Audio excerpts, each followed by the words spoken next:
안녕하세요, 평원독서 여러분. 오늘 23번째 책은 바로 이 책입니다. 라이프 이즈 하드라는 책이고요. 책이 너무 예쁘게 생겼죠. 컴팩트한 사이즈기도 해요. 손에 좀 딱 오고, 그래서 이렇게 읽기 되게 편한 책입니다. 근데 이 책은 되게 예쁘죠. 일단 민음사 북샵에서 샀고요. 너무 예뻐서 전 이런 책 표지가 되게 좋은 것 같아요. 그러니까 막 화려한 책 표지보다는 딱 있을 거 있고 또 뭔가 딱 이렇게 느낌 딱 주는 이런 책 표지 좀 많이 만들어 주시면 좋겠습니다. 이 책은 철학서입니다. 그래서 철학과 교수님이 쓰신 책이고요. 그리고 이제 여러 가지 챕터에 대해서 다양한 그 챕터가 나누는데 거기에 대해서 이제 철학적인 사고를 많이 풀어놓은 책입니다. 그래서 읽기가 어렵기도 하고 쉽기도 했던 책인 것 같아요. 예를 들면 처음엔 질병 파트인데요. 질병은 이분이 좀 만성 통증에 시달리고 있다고 해요. 모든 사람은 좀 아프긴 하잖아요. 안 아픈 사람이 있을까 싶을 정도로 사람이 통증이라고 있고 질병도 많이 갖고 있는데, 이런 질병을 갖고 계신 분인데도 어떻게 이 통증을 해결할 수가 없었다고 해요. 그래서 이 통증을 계속 갖고 있어야 되고, 그 다음에 뭐 이렇게 장모도 아프고 뭐 다들 이렇게 자기 부모님도 알츠하이머 걸리고 이러면서 가져오는 이런 질병에 대해서 어떻게 이 질병을 생각할 수 있을까라고 생각을 해서 맨 처음에 쓰신 것 같고요. 두 번째, 외로움이죠. 질병에 걸리면 반드시 찾아오죠. 외로움. 나만 이렇게 아픈 거 아니야? 나만 이렇게 되는 거 아니야? 하다 보면 점점 고립되기도 마련이고, 다른 사람한테 상처를 받아서 스스로 고립되신 분들도 있을 거예요. 그런데 저는 외로움을 좋아하는 편이었어요. 사회적 단절이라기보다는 고독 속에서 외로움을 없앴던 스타일이어서 책 읽는 거 좋아하고 혼자 있는 거 좋아하는 스타일이고, 성당 가서 혼자 있는 것도 좋아했거든요. 근데 이렇게 그럴 수 있지만 고립감에 대한 외로움은 점점점 힘들어지는 것 같습니다. 이 책을 쓸 때도 약간 코로나 시기였던 것 같아요. 그래서 그때를 배경으로 해서 외로움에 대해서 조금 더 철학적으로 한번 사고를 풀어나갔습니다. 사람은 사실은 같이 있으면 외롭고 부담스럽고 혼자 있으면 외로운 존재가 아닐까 싶습니다. 그래서 여기에 이런 거 있거든요. 내가 생각하는 친구란 함께 술을 마시고 서로의 농담에 웃고 슬퍼하고 서로의 소식을 전하고 영화를 보고 게임을 하고 음식을 해먹는 사람이다. 뭐 이런, 저도 그런 것 같아요. 격차가 너무 나서 저 사람이랑 만나면 부담스럽고 내가 차려입어야 되고 내가 좀 준비해야 된다면 우정이라기보다는 부담으로 다가오겠죠. 점점 안 만나지게 되는 것 같고, 정말 친구라고 하면 툭 쳤을 때 외로울 때 나 외로워 하고 말할 수 있는 사람이 진짜 친구이지 않을까. 사실 그런 친구가 별로 없긴 없죠.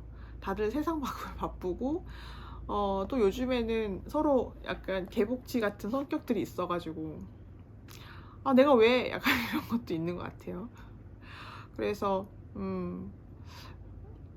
약간 외로움을 없앨 수 있는 게 이제 사람으로서라기보다는 어떤 덕으로서 만나야 되지 않나 라는 생각이 들고요.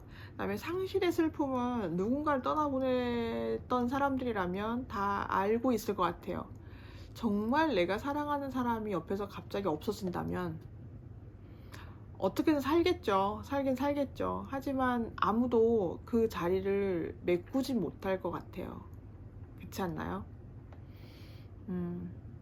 강아지를 교통사고로 잃어버렸는데 그 가해자가 그럼 똑같은 강아지 사줄게, 이렇다고 해서 그 강아지를 대체할 수 있을까요? 그럴 순 없죠. 사람들이 말할 때는 똑같은 물건을 손상시키면 그걸 사줄게 이렇게 하면 될 것 같지만, 사람 마음이라는 게 그렇지 않지 않아요?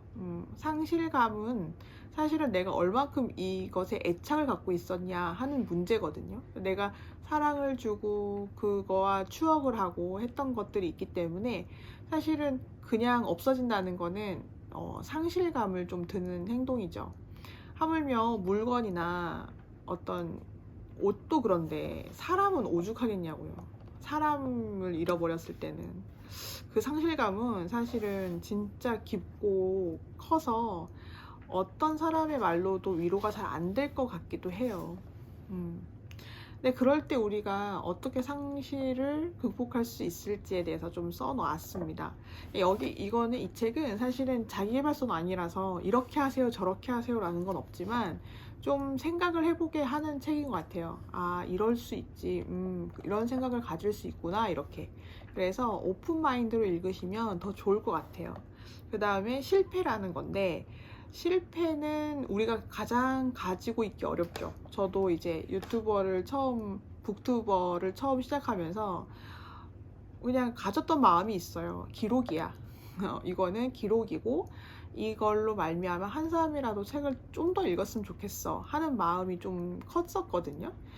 그래서 내가 막 유명해질 것 같고, 막 엄청 많은 팬들을 거닐 것 같고, 구독자를 거닐 것 같고, 이런 생각은 사실 못 해봤어요. 제가 그런 쪽으로 좀 능력도 없지만, 제가 하는 거는 제가 책을 정말 좋아하기 때문에 제가 책을 먼저 읽고 그 책을 좀 소개해 드렸으면 좋겠다, 그리고 같이 공부하고 같이 성숙해졌으면 좋겠다 라는 의미에서 하고 있는 거라서 한 사람이라도 좀 책을 읽으셨으면 좋겠다 하는 마음이 더 크죠. 그런데 사람들은 그렇게 생각하지 않을 거예요. 어떤 사람 나한테 그랬거든요. 차라리 고양이 사진을 올려서 고양이 유튜버를 하지 그래, 그게 더 조회수가 많이 날 것 같은데 라고 하신 분도 있어요. 우리 고양이들이 장기가 좀 많거든요. 사람처럼 말을 한다거나 아니면 이제 고무줄을 던지면 잡아온다거나 약간 이런 개인기들이 있어가지고. 그런데 저는 우리 아이들을 좀 그렇게 하고 싶진 않고, 그래서 저는 제가 하고 있는 게 좀 좋거든요. 사람들은 인기가 꼭 많아야지 좋은가 이렇게 생각하지만 저는 이 과정이 되게 좋아요. 제가 했던 말을 다시 보고, 아, 내가 부족한 점이 이런 거구나, 아, 내가 굉장히란 말을 정말 잘 쓰는구나, 내가 단어를 많이 말하지 않는구나 라는 걸 좀 많이 알게 되고, 그리고 아, 생각보다 횡설수설이 많구나. 저는 생각보다 제가 되게 조리 있게 얘기한다고 생각했지만 사실 편집하다 보면 라는 생각도 많이 들거든요. 그러면서 자기 발전이 있는 것 같아요. 그래서 아무것도 하지 않았으면 사실은 내 발전이 있지 않지 않았을까? 라는 생각을 합니다. 그래서 실패를 해봐야 내 부족한 점을 알고 채울 수가 있는 게 드러나는 거죠. 만약에 아무것도 시도를 안 해봤으면 실패도 없었겠지만 과정도 없었겠죠. 그 과정에서 많이 배우는 거니까요. 불공정에 대해서 또 나오거든요. 아, 너무 불공정하죠. 그죠? 오늘 아침에 읽은 폭염책은 빈민가가 56도, 잘 사는 마을이 37도래요. 그래서 왠가 봤더니 지형적으로 좋은 위치에 살기 때문에 그 사람들은 시원하다, 에어컨도 있는데 시원하고, 에어컨도 없는 사람들은 뜨거워 죽는다, 이런 걸 아침에 봤거든요. 그래서 아, 불공정하긴 하지, 그쵸? 하지만 내가 당장 어떻게 해줄 수 있는 건 없지만 알고 있다는 것만으로도, 그 다음에 그걸 관심 갖는 것만으로도 세상이 저는 바뀔 수 있다고 생각을 하는 사람이에요. 그래서 나중에 우리나라가 좀 더 부강해지면 이렇게 에어컨 없는 집을 다 설치하고, 그 다음에 어떻게든 이제 K스타가 딱 돼서 막 전기가 그냥 아무렇게나 막 쓸 수 있었으면 좋겠어요. 저의 바람이긴 한데 너무 희망찬가요? 너무 희망차게 보지 말라고 이 책에서는 이렇게 권유를 했는데 저는 너무 희망찬 것 같아요. 불공정한 건 되게 많죠. 여러분도 학교 다니실 때나 사회에서 많이 느끼실 거예요. 결국 돈이 최고다 라고 생각하는 염세주의적으로 빠질 수 있지만 우리 그러지 말기로 해요. 그죠? 불공정에는 이런 게 있어요. 인간은 인간 삶의 존엄성을 드러내는 애착에 대한 요구가 있는데 이는 고립과 슬픔으로 인해 좌절되곤 한다. 우리는 사랑이 도덕적 감정임을 확인했다. 사랑을 잃은 후에도 훼손되지 않고 남아있을 가치를 그들의 내면에서 보지 못하면 우리는 누군가를 정말로 사랑할 수 없다. 그들은 우리 없이도 중요한 존재다. 누구나 사랑받을 수 있으므로 이것은 모든 인간에게 해당된다. 그죠? 사람은 사람으로 태어나면 동물이라도 생명이라도 존중받을 수 있어야 하지 않겠는가 하는 것도 저의 생각입니다. 그런 날이 왔으면 좋겠어요. 정말 전쟁도 하지 말고 사람을 있는 그대로 멋있다고 해주면 그게 폭력이 없어질 것 같기도 한데, 그죠? 제가 너무 나이브한가요? 부조리에 대해서 나왔거든요. 부조리하고 불공평이 조금 뭐가 헷갈리실 수 있죠. 부조리는 부조리에 하다. 부조리는 삶의 의미를 되찾아주는 질문이라고 해요. 왜 이렇게 다를까? 왜 이렇게 차별이 될까? 라는 생각을 하게 되면 삶의 의미가 뭘까라는 생각을 해야 된다고 하거든요. 삶의 의미가 뭘까? 그렇다고 해서 허무주의로 빠지지 말라고는 하는데 사실 부조리 편은 제가 좀 이해가 잘 많이 안 되기도 했어요. 뭐의 공허함과 외로움을 느끼는지, 어떤 단계에서 우리가 삶의 무력을 느끼는지, 그리고 세상에 대한 문제와 나에 대한 존재에 대한 문제의 제기를 언제 하는가, 이게 부조리에 대해서 나올 수 있는 문제라고 해요. 그래서 부조리라는 생각을 좀 더 해볼 수 있어야 될 것 같아요. 그래서 모든 불완전한 악에는 보편적인 선이 있다. 과오를 범한 이성의 악에 오만이 있음에도 한 가지 진리는 분명하니 존재하는 것은 무엇이든 옳다라는 것이다. 어렵다. 이 부조리 파트가 제일 어려웠어요. 제일 오래 읽기도 했고 읽어도 좀 이해가 안 되는 부분이긴 했거든요. 무엇보다도 우리가 부조리한 사회를 없애자 약간 이렇게 말을 하지만 부조리에 대해서 되게 좀 어려웠던 것 같아요. 그리고 마지막 챕터는 희망인데 희망이 있어야 삶이 원동력이 되긴 하잖아요. 보다 나은 내일을 위해서.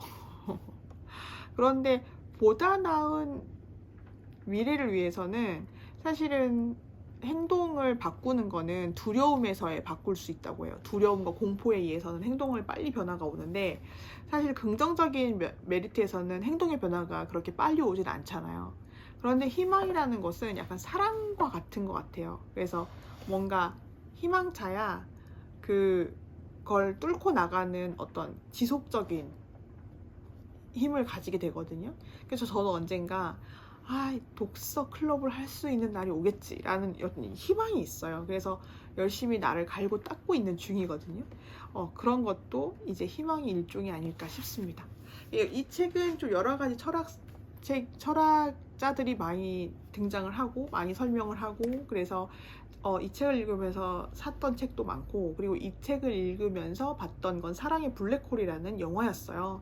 그 영화가 추천되기도 해서 봤는데 그 영화를 보시면 좋겠습니다. 그 영화 옛날 영화거든요. 1시간 반짜리 영화가 안 될 거예요. 근데 그 영화는 필이라는 사람이 있는데 엄청 성격이 이상해요. 그 성격이 나르시즘이 엄청 가득 찬 그런 기상 리포터인데 인기 있는 사람인가 봐요. 지방에 출장을 가서 이제 찍고 오는 거였는데 거기서 갇히고 말아요. 그래서 타임루프에 걸려서 계속 같은 날을 살면서 이제 몇 년을 산 거예요. 거기서 한 10년? 한 34년, 10년 정도를 매일을 살다 보니까 결국 이 사람이 세상을 조롱하고 멸시하고 세상을 가지고 놀고 신이다라고 자만하고 막 그러더니 결국 덕의 위치에 갑니다. 덕을 그냥 충분히 쌓아가지고 그냥 남을 존중하고 그냥 모든 사람들한테 덕을 베풀며 살아요. 하루이지만 그 하루 동안만 내일이면 다시 리셋되거든요. 하지만 그 리셋되는 그 하루 동안 정말 열심히 살아서 열심히 정말 덕을 오늘 하루만 계속 살면 되니까요. 그래서 그 과정이 나오거든요. 그래서 이렇게 사람이 성숙될 수 있구나. 이렇게 성숙되고 할 수 있구나. 그때 이 사람은 책을 많이 읽고요. 자기가 해보고 싶었던 걸 열심히 또 갈고 닦고 열심히 노력도 하고 그렇게 허투루 보내진 않았던 것 같아요. 그래서 그 영화를 보고 그래 매일매일이 우리 하루지. 그 사람이 매일 반복되던 하루지만 우리도 매일매일이 그런 하루잖아요. 그런 하루가 쌓여서 지금의 저를 만들고 미래의 나를 만들리는 거기 때문에 오늘 하루도 이렇게 책을 읽고 나누면서 한번 마무리해 봅니다. 여러분도 남은 시간 평온 독서 해보시고 가을이 왔어요. 그죠? 아침에 시원한 바람이 불더라고요. 이럴 때 하루에 10분이라도 책을 한번 읽어보시면 좋을 것 같아요. 그럼 여러분 평온 독서하세요.